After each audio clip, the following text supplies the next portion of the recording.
Hey everybody, Cone Dodger here. Welcome back to another installment of Cone on the Road. It's been a little bit since I've joined you here for a auditory journey through mundane drives, but the time has come, and it's been an interesting time between the last time that one of these was recorded and now. Not interesting maybe for the most interesting of reasons, like nothing. Well, actually, some pretty incredible things have happened, but they're only incredible in the scope of my incredibly bizarre standards. That being that trip to get the ramp truck and everything like that. So, if you aren't maybe a viewer of the podcast/show Ran When Parked, I recently added a new vehicle to my fleet, and it is, sorry, avoiding the bumps, it is a 1967 Ford F-250 ramp truck. I've been long looking for one of those to add to my fleet, to provide a tow rig, a vehicle to bring the 240 around to events in the future. It was just something that I decided I wanted to pursue because it was something that made sense for my situation. So that did happen. I do intend to start making video about that truck and about that project, so I'm not going to go too crazy in depth there. If you really want to find out more about it, there's not Cone on the Road, there's Ran When Parked you could watch, or stay tuned for some upcoming videos about that. In between the last time we spoke and now, that's really about the only thing that's changed around me. Honestly, the last few months have been an interesting struggle for me. The continuation of interesting health issues has been frustrating, to say the least. I would say frustrating is the word I would use. I talk about this quite a bit on stream. That we have some days on stream that are very personal, and I tend to overshare things. But I understand not everybody watches streams, not everybody can watch streams. So it only seems fitting to kind of clue people into what's been going on that maybe would only see it here. And this gives me the opportunity to not be live on camera, live on stream, to talk about things, so maybe I can collect my thoughts a little bit better. So that all started kind of back in January. Up until then, I was doing pretty well. Nothing health-wise, I didn't really have anything too pressing. But then back in January, we had the trip to PAX South that myself and a bunch of community members were going, and I got pretty desperately sick during that trip with what is presumed to be norovirus, and that was a hell of an experience. That was, honestly, it was pretty traumatic, because I had not had any kind of real bad stomach virus or anything like that ever before, at least in my adult life. And it was an awful trip because of it, but it was kind of just those 4 or 5 days of torture, and then presumably kind of just over with it. Throughout the next few months, though, even though those symptoms went away, I still didn't feel very good. And I started to have issues where, when I was laying down at night, I was experiencing quite a bit of discomfort. And had some instances with, just not feeling right. It would feel like maybe my heart was racing, or I just felt, there's no accurate descriptor of it. I just didn't feel right. So I eventually worked up the nerve and worked up the ability to pay for going to be seen which involved, basically finding a brand new doctor and all that good stuff. And at that point, I was diagnosed with Hashimoto's thyroiditis. I've probably butchered saying that. I'm sorry. Medical terms suck. But yeah, that was a diagnosis I had then. And basically what that meant was I had a hyperactive thyroid. That was a thyroid producing too much of, the hormones that it produces. And my immune system had decided to intervene. So it was an autoimmune system response to my own bodily function. What got it there is a mystery, and it's especially a mystery since I wasn't having regular doctor visits or anything like that. So there was no history to this. It was just kind of out of nowhere. This is the symptoms right now. We had to figure out why. Small aside, how weird is it that these mini Clubmans, which by the way, this mini Clubman has candy canes on the back of it, why it has taillights that don't light up? Like, it has very large taillights, but the actual brake lights are only on the bumper. That's really bizarre. What were you thinking, Mini? Anyway, so yeah, I got diagnosed with that. I was getting, blood tests on, what the state of it is, but there was actually no treatment course at that point because I wasn't presenting with the symptoms of hyper or hypoactive thyroidism. I wasn't losing weight, I wasn't gaining weight, my heart rate seemed good, my blood pressure seems good, all of my tests seem good, my cholesterol is good, everything about me looks good in numbers. There's never been any findings of like, hey, these numbers don't look good, we need to take care of this. So I was pretty much given the option of just, ride it out.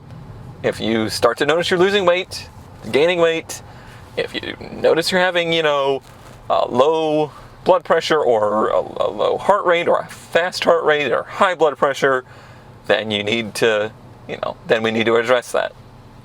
And through all that time, I never did. I've never had any of those symptoms. The only thing I've ever had is discomfort and pain. And it has developed into, or I have honed in on where the pain comes from, and it seems to be related to food. It seems to be related to eating. Specifically, if I eat too much, or even just a normal amount. I don't want to say too much. Like, I'm not saying, when I overeat, I feel like crap. It feels like a normal-sized meal to me. Feels like I've, overindulged to an extreme degree. Someone explained, or someone described it recently as, it sounds like you have a lap band installed naturally. And that was a really accurate description. And that's just the way it's been. However, it took me a long time to realize that. It took me a long time to realize the correlation there. And I actually ended up at an urgent care center at one point because I had eaten and I felt absolutely awful. Like it felt like someone had like stabbed me in the chest, basically. And when you have symptoms like that, your brain is elevated into a level of worry because you don't know what is hurting down there. It could be cardiovascular, it could be all sorts of really bad things. So, yeah, it was one of those moments of like, I just don't really know what I'm feeling. I don't have anyone close to me, unfortunately. Like I have a roommate, but I never see him, or I never I don't know how to describe that. Like, we live in the same house together, but we don't really communicate with each other, and I wouldn't say we're particularly close. I don't really have any close friends. I have my family, but sometimes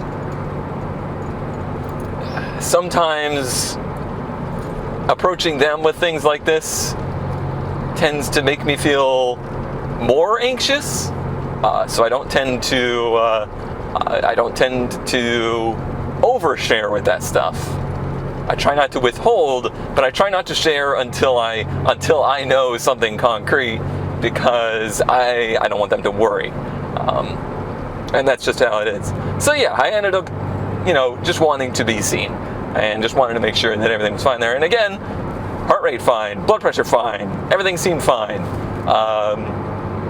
And their questions were, I hate to say it, but basically condescending, of like, well, are you under a lot of stress right now or anything like that? And I was like, well, I'm under the stress of, I feel like I got punched in the chest, yes, but other than that, I live a pretty stressful life. Like the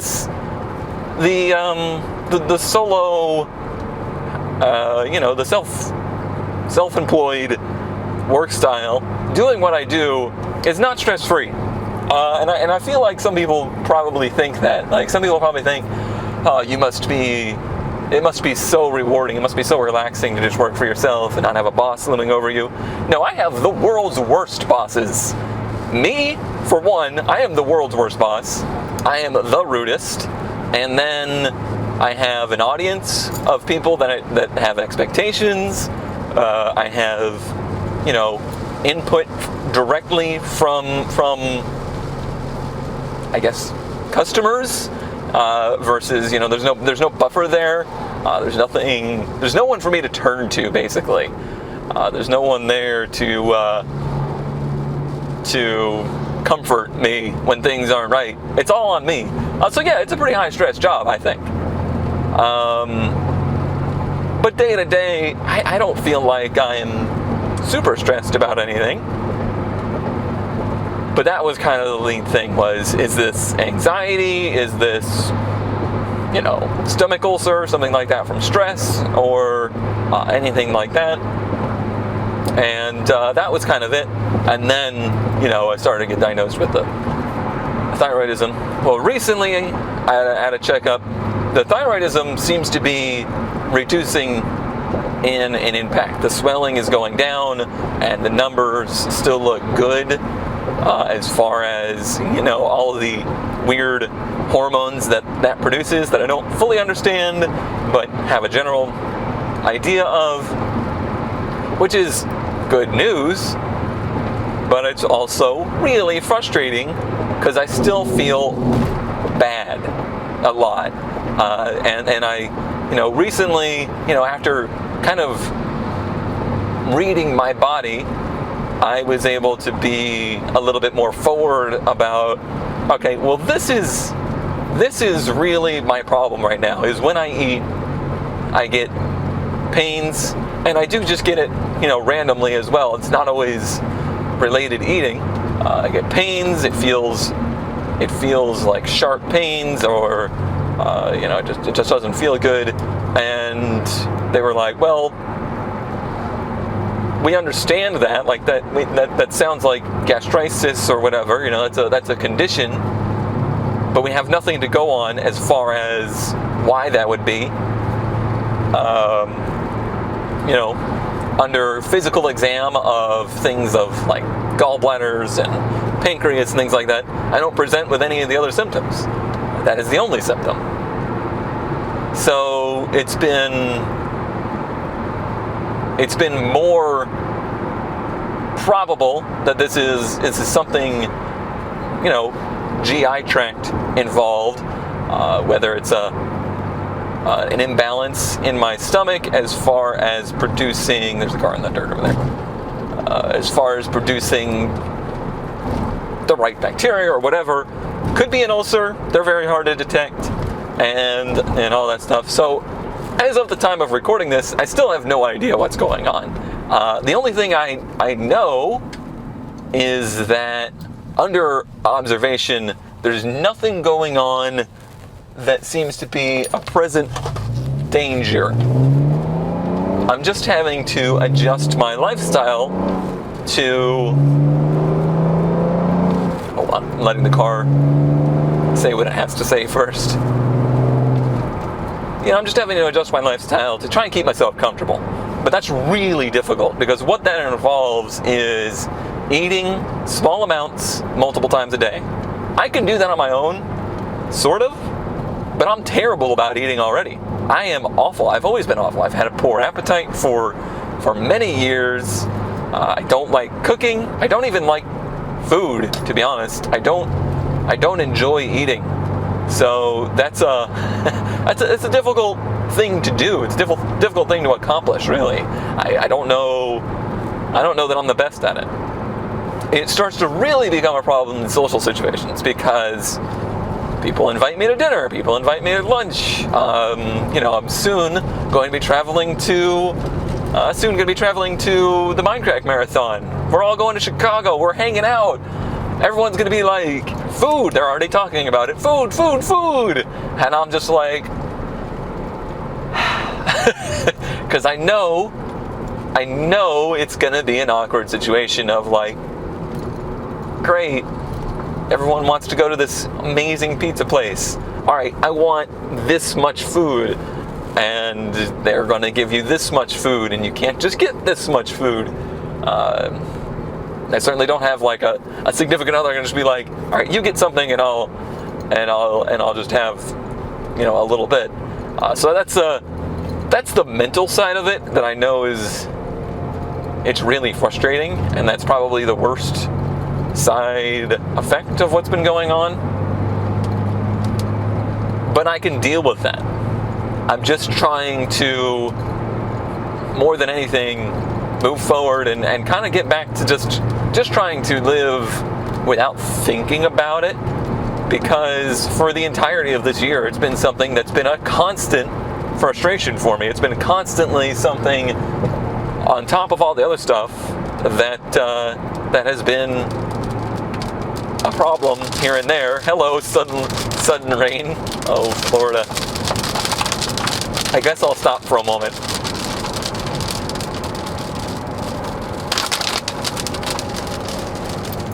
I can't believe this person from New York in front of me doesn't know how a roundabout works. You're supposed to be more cultured than me. Good times. I guess that's actually a traffic circle. It's not a roundabout. So that's basically the biggest thing that's been going on, and is obviously still going on. That is not solved by any definition. That is a constant. But like I said, I'm just trying to, more than anything, just live my life a little bit more peacefully and not stressing about it. It was really stressful for a long time, because I just didn't know if it was something kind of cardiovascular related, if it was something I really needed to be actively concerned about. But it seems more and more like that's not the case, even though it makes me uncomfortable, and there's days when it's bad. I've recently had, for the first time in my life, migraines, ocular migraines, I guess they are called.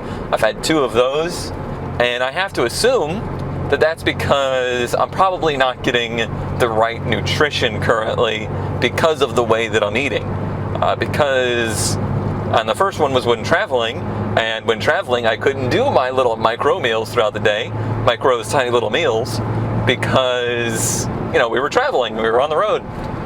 So that's probably what led to that. The recent one, I don't know. It might have been just too much screen time. I've been working, despite all of this, I've really been working my butt off. I've really been putting in a ton of effort. I did, like a record for me, I did 15 days of streaming consecutively, and I never do that. Like that's never been me.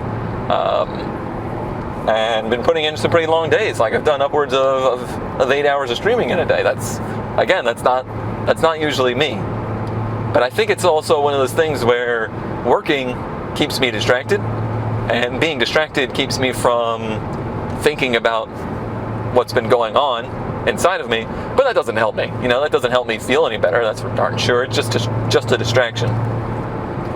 The best distraction lately has been that ramp truck. I've really enjoyed having something to escape to again, because it felt like I lost that part of my life for a while there. I couldn't do anything with the 240. I was kind of at a crossroads with that. Everything that's a next step for that is exorbitantly expensive. Nothing that's remotely in my future as far as being able to obtain. The ramp truck was a really big expense, and I worked really hard to save up the money for that, and then I went a little above and beyond, and I ended up borrowing money just to get it, on the assumption that I would be able to make the money to get it. So yeah, I dipped myself pretty good into the red to get the thing, but I knew it was something that was going to be really important for me, because I needed the project, I needed the distraction, I needed to have something that I was working on and working forward with that was obtainable. The truck, it needs stuff, but it needs stuff that I can handle. It needs stuff that I can learn to do.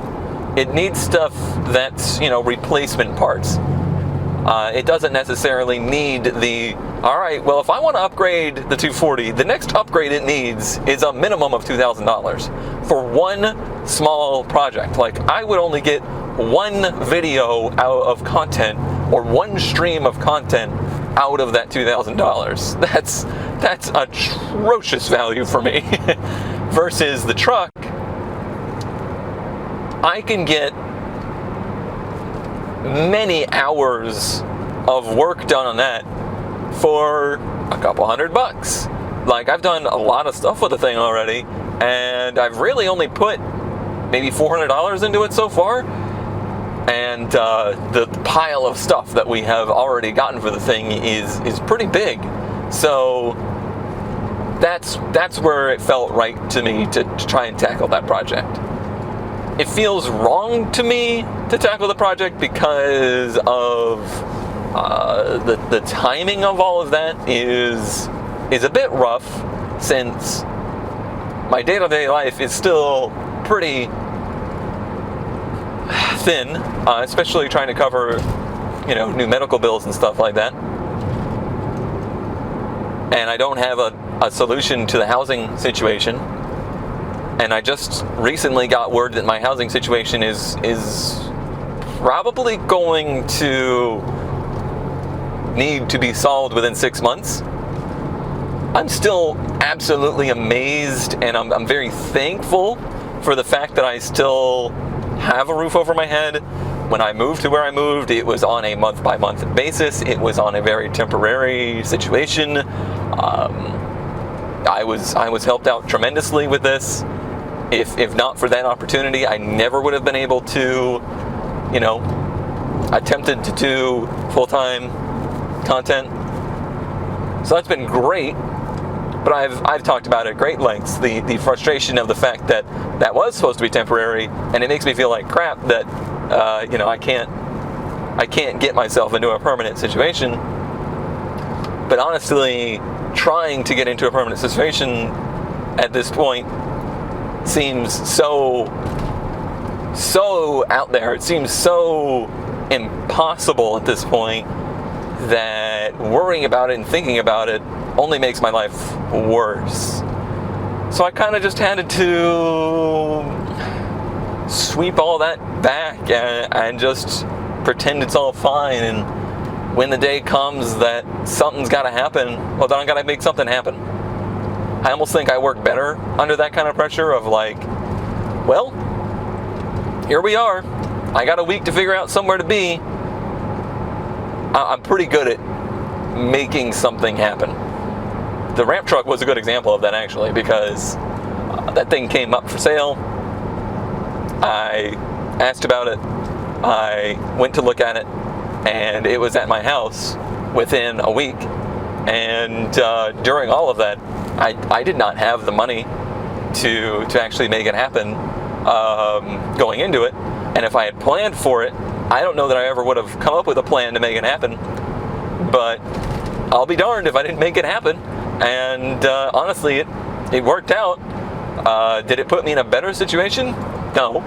But did it put me in a really worse situation? No. It kind of went out. It kind of went even keel. So housing wise, that's where I'm at. That's why I kind of put that stuff to the back of my mind. But I know day to day. I know 6 months from now or so, someday in the future, that shit's gonna hit the fan. And I do constantly try to do things to augment that, to try and make a plan for the future. Try to have something to fall back on. Ain't there yet though. And unfortunately, the way things have been going, I don't have a clear path to get there either. The clearest path is to just do better with what I do. It's cut and dry. I have to make more money to make that work. And the way that I need to make more money at this is I need to expand my audience. I have been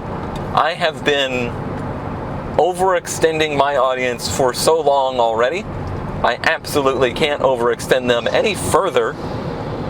So the only avenue for me as of right now, as I dodge these cones expertly, is I have to grow an audience in something.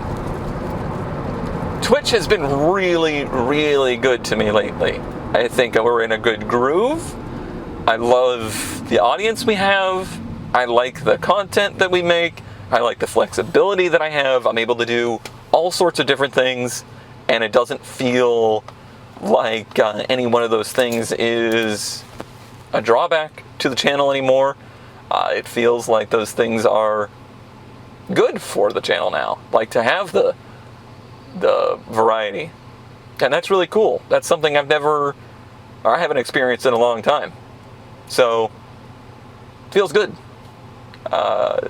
Sub-wise, whatever, on Twitch. The numbers aren't increasing day to day, but they are doing well enough that it makes me, I don't really stress about it too much, and that makes me happy. I feel like I've stressed about that stuff enough, and I've just been letting it kind of go. The frustrating thing is where do I ever grow? Where do I ever go or grow with it? I don't really know that I have a place. I don't know that there is higher ground for me on Twitch. Almost stalled. This Camry in front of me just started in like 4th gear or something. I don't know. I'm impressed it's a manual, but they just about stalled. Like the butt of that Camry went skyrocketing when they let off the clutch. That was funny. What was I saying? I don't know. That was too funny. I wish I had a front view for you. Yeah. So yeah, Twitch, I struggle with the idea of like, where do I ever go with Twitch? But I just keep doing what I'm doing, and it seems to be doing pretty well, and I enjoy it, the audience enjoys it, and that's that. The place that frustrates me still is YouTube. For the very first time since I very first started YouTube, I am actually actively losing subscribers, which is a bad feeling, but not a unique feeling. Pretty much everybody that I know, peer-wise, has had that, and had that for years. The difference is I'm not starting with 300,000. I never even hit 10,000. So, it's certainly not exactly the same as everybody else's, struggles. But on the flip side, I never actually had really successful stuff on YouTube, so it's not like I had something and lost it. I just never had something. I would say the thing that I feel like I have not had success at, or the thing I've lost, somehow I've managed to lose F1. F1 was going so well for so long. It was growing. I was getting better at it. I feel like I'm producing the best F1 content I've ever produced, and somehow, some way, we've lost it there. Like, interest has kind of plummeted in that series, and I can't really figure out why. I don't know if it's a YouTube thing, if it's a me thing, if it's a Formula One thing. I don't know, but it's honestly heartbreaking to see, because that was the last holdout. Like, that was the gaming thing that I did on YouTube.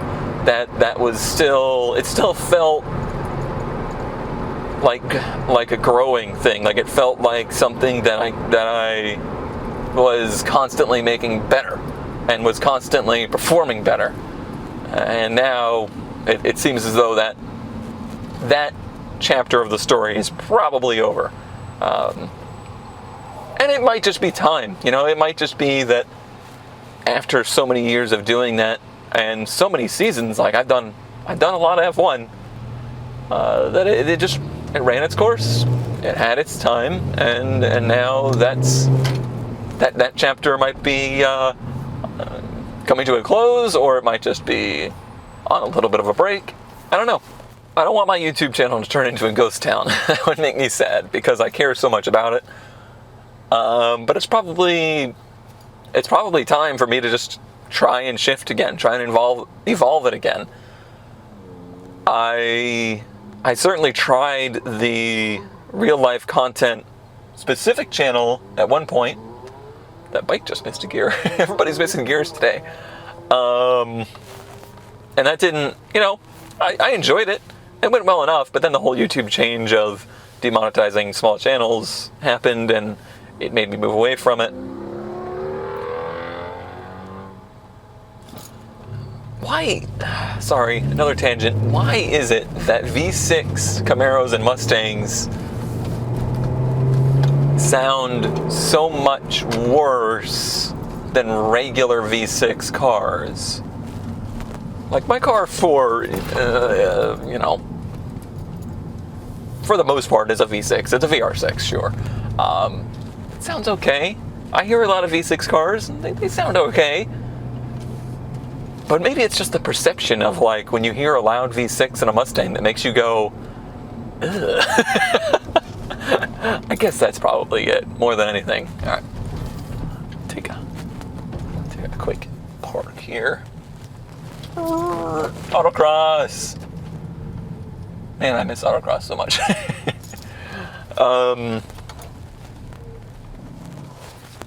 So yeah, it's certainly frustrating to not know where to go with that anymore. I don't know where to go with YouTube. So I think the only thing that I can think to do is to simply try to make it an experience that's as best for me as possible. I still like doing F1. It's still my favorite series to produce. I feel like it's still the best, gaming content I've ever made. But if it's going to be something that isn't, let's call it, profitable anymore, then I need to just do it on a scale that's as most fun to me, because I've been doing it on a scale that's rigorous, it's intensive, and frankly is hard to maintain. So if it's going to be something that's, so difficult, then I need to make it a little easier on myself moving forward, and just do it basically back to a hobby, which is fine. I want to do more real-life car content again. I got the wild itch to look for cameras because my camera equipment sucks. I have one GoPro 3 that works. I have another GoPro 3 that only half works because a certain cat knocked it off and broke the jacks out of it. I have the Canon Vixa handheld camera that's okay, but doesn't do well in close quarters. It does actually really poorly with close quarters. The FOV is just too It's too narrow, so it doesn't do very well with that. And I have my old Canon DSLR. All of it, the newest thing is 4 years old, and none of it's really kept up with modern, standards. But every time I look into it, I can't find anything that's consumer grade, so, affordable, that, checks all the boxes for me. Because I need something that's gotta be a huge multitasker, It's gotta do HDMI out. It needs mic in. It needs a wide FOV. It needs probably to be something that could also be used for longer shots, like out at autocross or whatever. It needs to be compact enough to move around with. I've got all of these things, and I just can't seem to find something that fits the bill for everything. And then,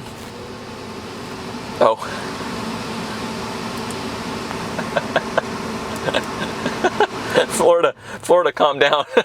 I had the AC on auto, and I think sitting here has made it go wild. So that's been very frustrating. And then I think about it, I'm like, if I get that, is that going to make anybody watch these videos? And the answer is no. If I record it on this GoPro, or if I record it on a new $1,000 DSLR, the amount of eyeballs seeing it are the same. So I have to stop myself from trying to increase quality in order to get a viewer base. I've got to just focus on getting a viewer base. I've got to figure out how to get more eyeballs on the content.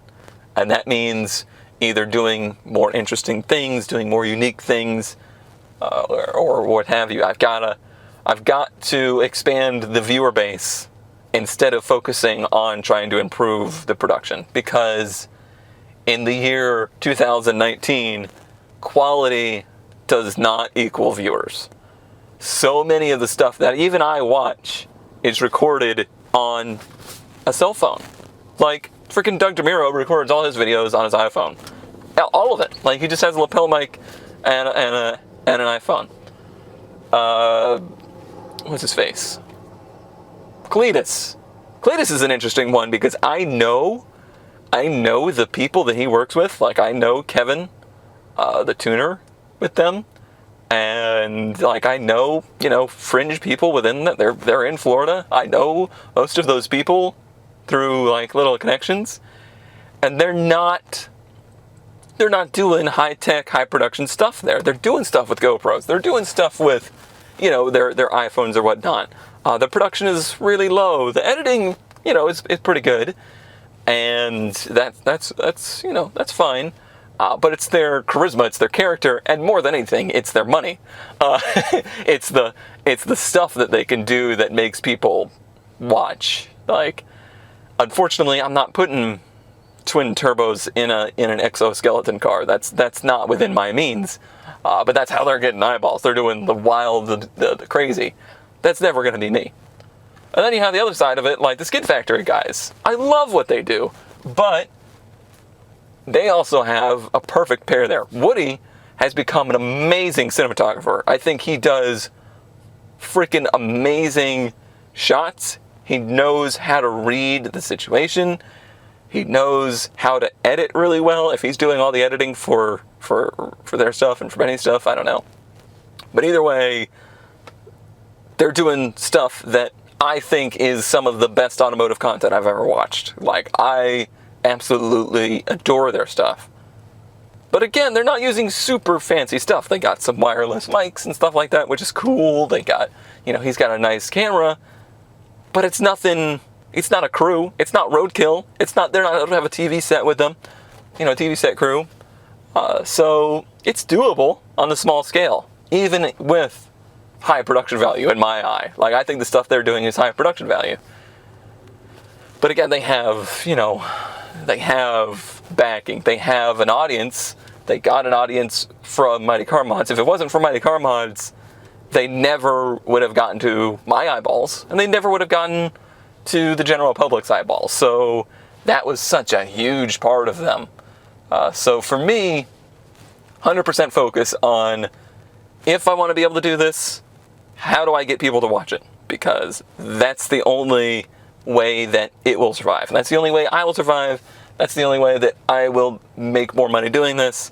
And if I can't, then in 6 months' time, it's probably going to get to a point where I have to basically just admit defeat on it being a profession, return to it being a hobby, and, shove myself back into the workforce.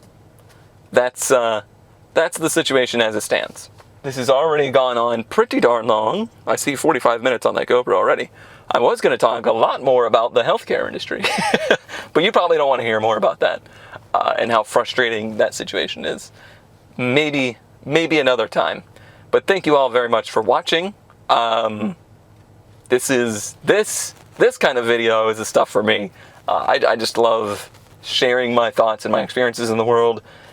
But I know this is not the stuff this is never going to make this, a profitable thing to do. But for the audience I know they care, and I know they want to hear what I think. And if it wasn't for you guys that are watching right now, then I wouldn't even be in a situation to be thinking about this kind of stuff. I would never even be able to think about what do I need to do to make this sustainable as a job. It never would have even been a job opportunity to begin with. So that's why I continue to do this stuff. That's why I continue to do the streaming, to continue to make series like F1, because I know what I already have, I'm thankful for, and I can't lose it, and I never want to do anything to outwardly like change myself so much to lose that. So I keep plugging along. Thank you all for watching. Thanks for your support, and I'll see you next time. Actually, you know what? I'm not done yet. I've eaten my lunch, had my half a sandwich, save the other half for later. We're gonna keep going. So I can say things like, hey, don't forget that the Minecraft Marathon is October 25th, 26th, and 27th, and I will be there. Don't forget that. I want to rant about my thoughts on healthcare at the moment. This isn't about money. Well, this isn't about the money you guys always hear about. This isn't about universal healthcare. This isn't about who's right, who's wrong. This is about the state of being a patient and avoiding puddles in the road. This is about being a patient currently, at least in my part of the world, in America, in the United States of America, in Florida, whatever, where I am. The part of it that frustrates me the most is being on trial instead of being a patient. I feel like currently when you are sick, you are not any longer going to the doctor in order to be diagnosed, in order to be cured. You are going to make a case for yourself. You are going to try and prove that you are worthy of being treated. This is not just my perspective. This is the perspective of me, my friends, my family, people around me, so many people that I've had contact with.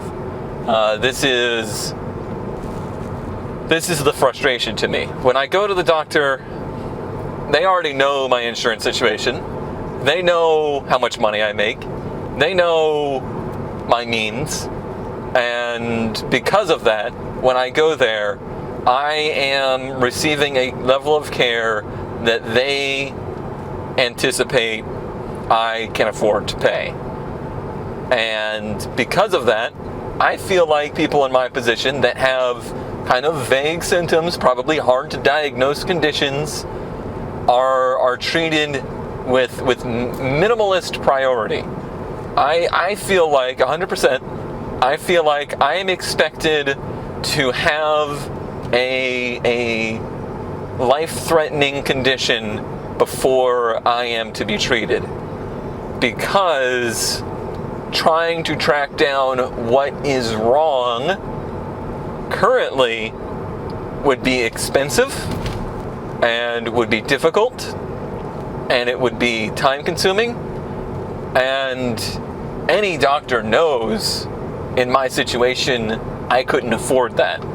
And because of that, they are going to do whatever they can to make sure to track what is going on and to keep an eye on me and, make sure nothing is getting, noticeably worse.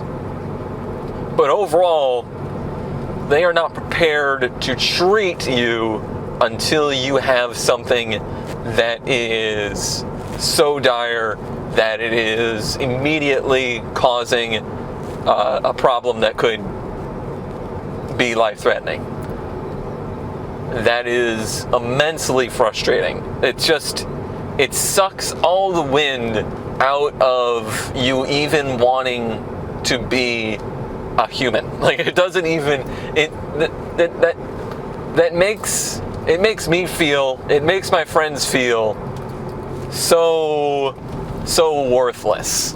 And that is just the way that the system is dialed in right now. That's just the way that the money flows. We're gonna have to really accelerate right here. I'm sorry, but we gotta do it.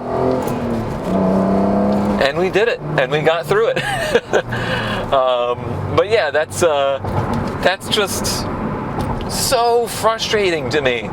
I feel like day one, when I presented with symptoms that I presented with, more so than just, hey, go for a blood test. When that came back as, okay, we see something here that's a little suspicious, but we're just going to monitor it. We're just going to monitor it and make sure that it's not getting worse. That already seems like backfooting it. Versus if I had, a blank check to write, it would have then been my priority to be like, I'm not really happy with that answer. I would like to get to the bottom of this. I request further observation. I can't do that. That's not something I can physically do because I don't have a blank check to write. I don't have a check to write, period. So observation is the best that can be done for me. And this is not a me problem. This is so many of my close friends and family that have had that kind of situation, and that is just so demoralizing. That is something that it really does make you question your existence as to if you are considered in this world to have any value. And I don't think that perspective is known or cared about. I don't think people very much so care if patients feel like they are important or not, because this is not a healthcare thing. This is not something that, it's the greater goal, I feel, is not to care for people. It is to care for them within their means. It is to do the best that they can afford for them.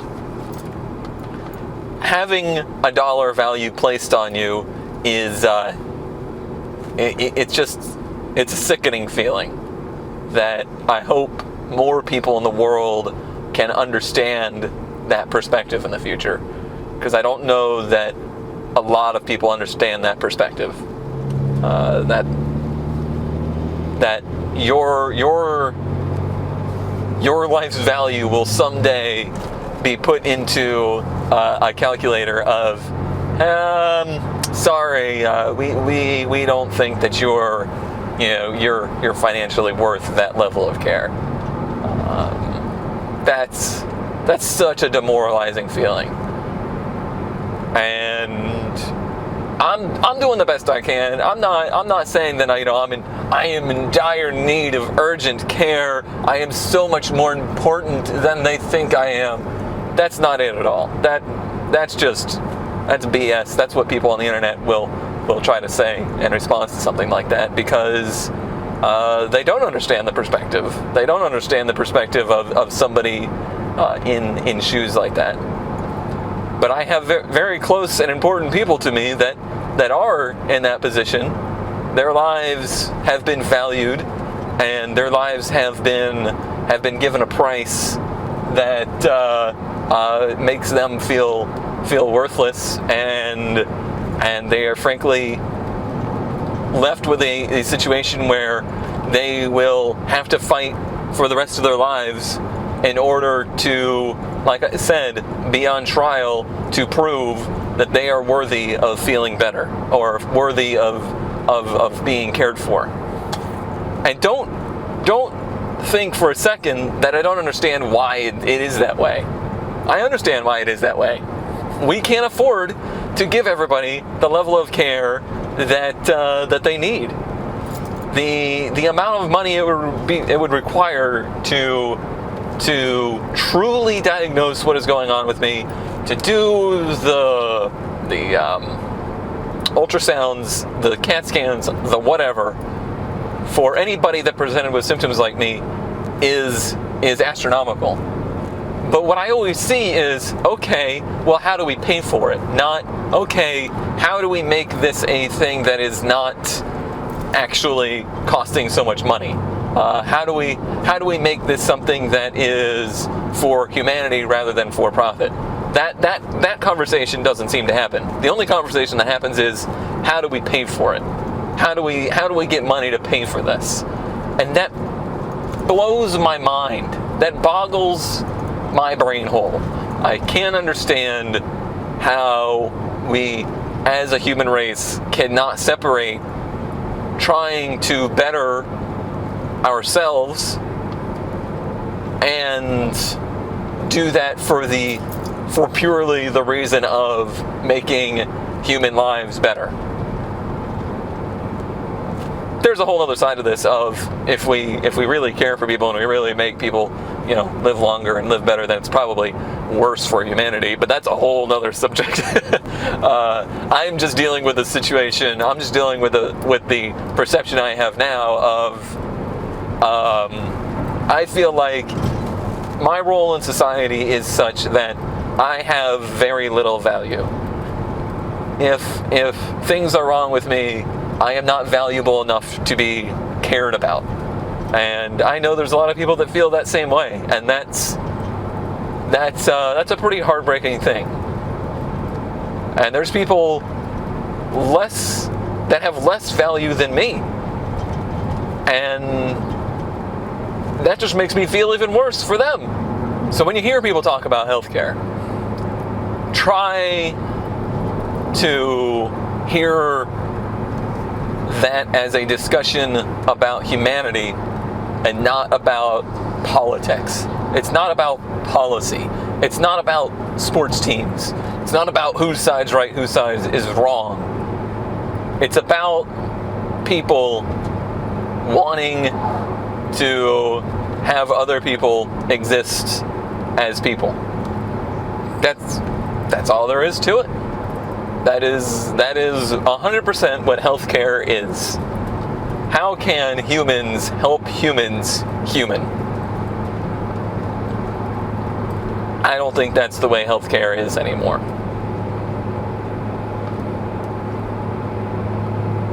Unfortunately, I seriously do feel like there's a couple different paths my life will take from here. Either some things will get better on their own. The balance in my body will figure it out. It could just be it could be something as simple as like an incorrect, bacteria in my GI system that's out of whack, and someday it'll figure it out and it'll be fine. It could be that I live with these kinds of symptoms for the rest of my life, and that's just how I am. Or it could be that my body was trying to warn me all along that something serious was going on, and that won't be attended to until it's at a point that it is a medical emergency. We do pretty good with medical emergencies. Our technology has gotten very far. We can bring people from the brink way further to, you know, from the brink than ever. You know, people that were considered, you know, already gone 30 years ago are still, you know, viable today. Unfortunately, I feel like what we've done is just moved towards waiting until they're closer to that point than trying to prevent them from getting to that point. So we just hold off as long as we can and wait until it's something that you know is life-threatening to do anything about it. For most people, you know, for average people, for average and below, and that's rough. That's all I wanted to say about that. That's as dangerously political as I will get. dangerously close to political. But that's my perspective on it. Is my perspective right? Is my perspective wrong? I don't care. That's not what we're talking about here. This is not sports. That's what people can't get out of their freaking heads, is that not everything is a sports team battle.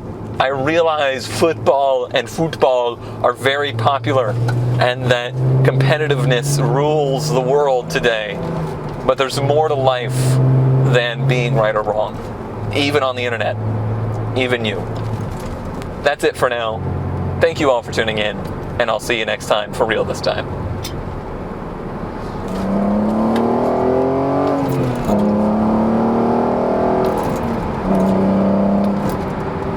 I like this car.